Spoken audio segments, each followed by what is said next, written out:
Sir, ये बताएं, जो आप बात बता रहे हैं उससे तो ये लगता है कि हुकूमत के पास प्राइस बॉन्ड बंद करने के अलावा और कोई रास्ता नहीं था। हल तो बहुत से हैं। अगर ये हल निकालने वाले बने, बदकिस्मती से इमरान खान की हुकूमत में इमरान खान को जो माशी टीम है वो अच्छी नहीं मिली। अभी तक मैं कहूँ अच्छी नहीं मिली तो बात सही है। तो और अच्छा, अब असल मौजू की तरफ चलते हैं। अच्छा, जिस तरह असद उमर था उसे निकाल दिया गया वगैरह वगैरह। अच्छा, अब असल मौजू की तरफ मैं चलता हूँ। तो और इसका हल एक ये भी है कि बैंकों में जिस तरह कौमी बचत बैंक है उधर प्राइस बॉन्ड आते हैं, ठीक है, लेकिन जब आप लेने जाएं वो आपको नहीं देते। वो कहते हैं हमारे पास ख़त्म हो गया। मैंने खुद अक्सर देखा है, वो उनके पास यहाँ कैशियर के पास पड़े होते प्राइस बॉन्ड, निकल आइएगा। यानी वो बस ऐसे कह दिए, एक दो दिन में पड़ता चक्कर लगवाए, वो कहते इसने कौन सा कल आ जाना है। तो और फिर शर्मिंदगी से तीसरी बार कोई दे दे वरना वो नहीं देते। वो क्या करते हैं, उनके पास बॉन्ड जब आते हैं, अवाम लेकर जाती है वापस कराने जब, तो वो दे देते हैं डीलर्स को।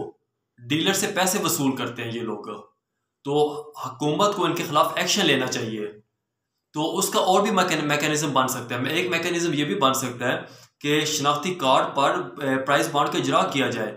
जिस तरह नए करेंसी नोट होते हैं उसका इजरा नहीं होता। ये रमज़ान शरीफ में वो कहते हैं कि आप अपना शनाख्ती कार्ड नंबर इस नंबर पर मैसेज करें तो आपको 4 10 वाली नोटों की गड्डी मिलेगी, 2 20 वाली, एक 50 वाली, एक 100 वाली। यानी एक लिमिट रख देते हैं कि एक बंदा इससे ज़्यादा नए नोटों की कापियाँ नहीं खरीद सकता। पहले क्या होता था, नए नोटों की कापियाँ बैंकों में आती थी, बैंक वाले आगे सेल कर देते थे, जो हार बनाते थे, तो आम बंदे तक पहुँचती नहीं थी। फिर वो उस पर मजीद पैसे लेते थे। यानी 10 वाली कापी 1000 रुपये की मिलने के बजाय 1200 1300 की मिलती थी। तो और इनके खिलाफ एक्शन होना चाहिए, जो ये करप्ट माफिया बैठा हुआ है बैंकों में बैठा हुआ है। और एक हल इसका ये भी है कि जब इस तरह ये रजिस्टर, जब ये शनाख्ती कार्ड पर प्राइस बॉन्ड देना शुरू करेंगे तो इससे हर बंदा रजिस्टर हो जाएगा। तो इससे मनी लॉन्ड्रिंग का कोई खदशा भी नहीं रहेगा। यानी हुकूमत को पता होगा कि किस बंदे के पास कितने प्राइस बॉन्ड्स पड़े हुए हैं और उनके उनके क्या नंबर हैं। जब वापस करेगा तो वो भी उनके पास सब मौजूद होगा। तो ये एक इसका हल है। तो और इसके अलावा एक और हल ये भी है कि हुकूमत को कि 1250, 1000 और 500 वाले ये प्राइस बॉन्ड मजीद जारी करने चाहिए। 1250, 1000 और 500 वाले प्राइस बॉन्ड ये शुरू करने चाहिए। तो ताकि वो बंद किए बड़े बॉन्ड, तो छोटे मजीद ये 1250, 1000 और 500 वाले प्राइस बॉन्ड ये शुरू करने चाहिए। तो एक और हल ये भी है, अगर हुकूमत नए प्राइस बॉन्ड नहीं ला सकती, जिससे मैंने कहा था कि 1250, 500 वाले ये प्राइस बॉन्ड मार्केट में लेकर आने चाहिए, तो फिर एक और हल ये है कि जो मौजूदा प्राइस बॉन्ड है उनमें विनर्स की तादाद में इजाफा कर दे। अगर आपको मेरी बात समझ नहीं आई, वो मैं रिपीट करता हूं कि विनर्स की तादाद में इजाफा कर दे। जिस तरह पहला इनाम एक शख्स को मिलता है, वो एक के बजाय 3 लोगों को मिले। दूसरा इनाम 3 लोगों को मिलता है या 5 लोगों को मिलता है, तो वो अब डबल करके 6 या 10 लोगों को मिलना चाहिए। इसी तरह तीसरा इनाम 1700 लोगों को मिलता है और 200 वाला इनाम तो 2400 लोगों को मिलता है, वो भी डबल होकर 3400 और 4800 लोगों को हो जाना चाहिए। ये मैं आपको कार्ड दिखा रहा हूं, ये देखें। इसमें आपको नजर आ रहा होगा कि 100 वाला इनाम है, हर एक इनाम एक शख्स को मिलता है। दूसरा इनाम 3 लोगों को मिलता है और तीसरा इनाम ये इसमें लिखा 100 वाला इनाम 1203 लोगों को मिलता है। 200 वाला इनाम 2400 लोगों को मिलता है। तो ये अपने वैसे आप नोट कर लें, इसमें कितना कितना इनाम होता है, इसमें सब कुछ दर्ज है। ये 40,000 वाले प्रीमियम बॉन्ड आते हैं, ये रजिस्टर होते हैं। इसका पहला इनाम 8 करोड़ का है, दूसरा इनाम 3 करोड़ का है और बाकी तीसरा इनाम 5 लाख का है। और ये 1500 वाला है, इसमें पहला इनाम ये है 3 लाख का है। सॉरी, ये पहला इनाम 30 लाख का 1500 वाले का। तो इसी तरह ये सारी डिटेल लिखी हुई है और इसमें तादाद भी लिखी हुई है कि ये 1696 लोगों को तीसरा इनाम मिलता है। 18,500 इसे डबल हो के 3400 हो जाना चाहिए। ये मैं कहना चाह रहा था। सर, ये तो आपने काफ़ी अच्छी सजेशन दी है, तो ये बताएं इसके अलावा और क्या हल होगा? हल तो बेतहाशा निकल सकते हैं, अभी मैंने काफ़ी ज़्यादा हल बताए हैं। एक हल ये भी हो सकता है कि जो हुकूमत प्राइस बॉन्ड छाप चुकी है ना, उन्हीं को दोबारा छापे। समझाता हूँ किस तरह। मिसाल तौर पर एक बॉन्ड का नंबर है 1 2 3 4 5 6, वो दोबारा ही उसी को छापे, यानी पहले जो इंग्लिश के लफ्ज़ होते हैं सीरीज नंबर होता है वो डिफरेंट हो गए डेफिनेटली।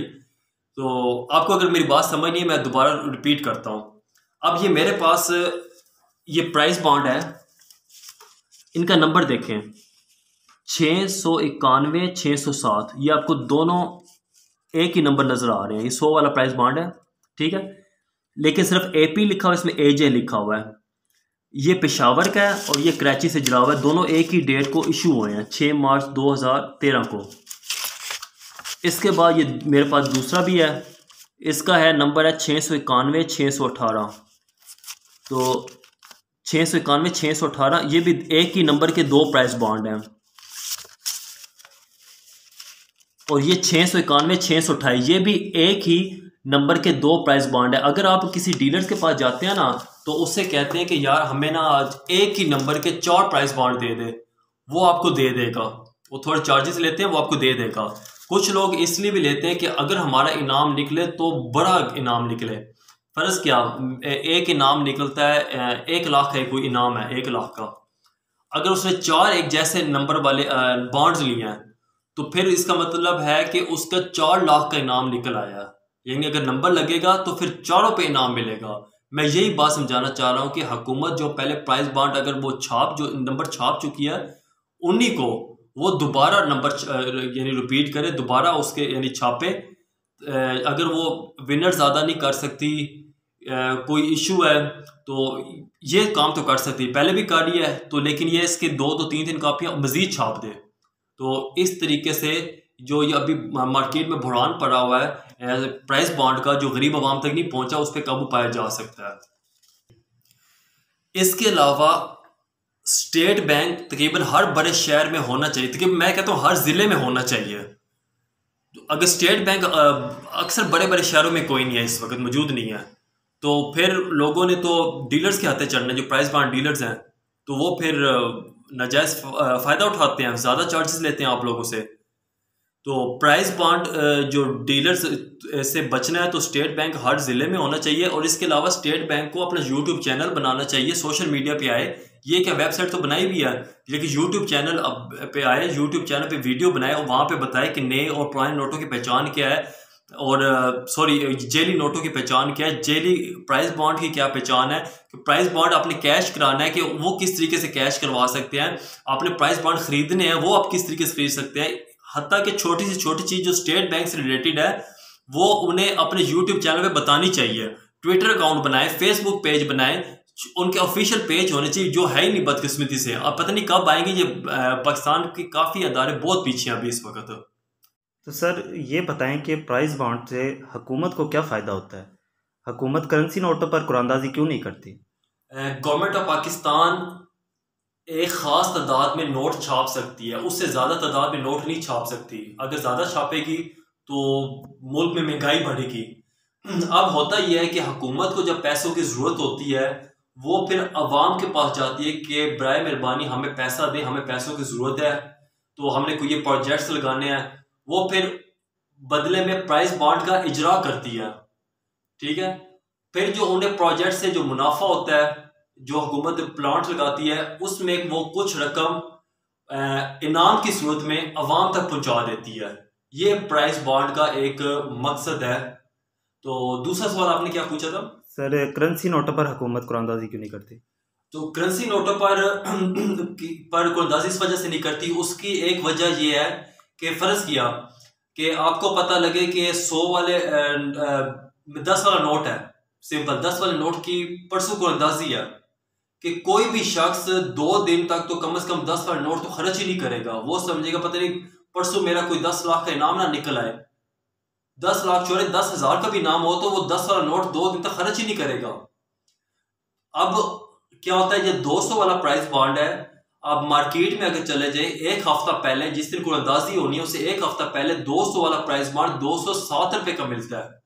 ये होना फिर क्या होगा, अगर करेंसी नोट भी अगर इस तरह हो ना, करेंसी नोट पे कुरानंदाजी होनी शुरू हो जाए तो 10 वाला नोट भी वो आपको 12 रुपए का मिलेगा।